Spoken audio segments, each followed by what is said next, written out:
ஹாலிடேஸ்னாலே அது நம்ம ஜிடி ஹாலிடேஸ் தான். GT holidays, South India's #1 travel brand. You know you are special when you're with GT Holidays. விவசாயிகளிடமிருந்து போர்க்கால அடிப்படையில் நெல்லை கொள்முதல் செய்யாத திமுக அரசுக்கு எதிர்க்கட்சித் தலைவர் எடப்பாடி பழனிசாமி கண்டனம் தெரிவித்துள்ளார்.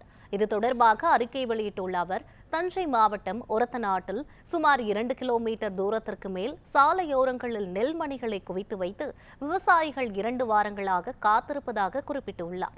தாங்கள் ஆட்சிக்கு வந்தால் கொள்முதல் நிலையங்களில் கூரைகள் அமைத்து கிடங்குகள் கட்டுவோம் என கூறிய திமுக தற்போது டெல்டா விவசாயிகளின் வேதனையை புரிந்து கொள்ளாமல் அவர்களின் வயிற்றில் அடிக்கும் வேளையில் ஈடுபடுவதாக சாடியுள்ளார்.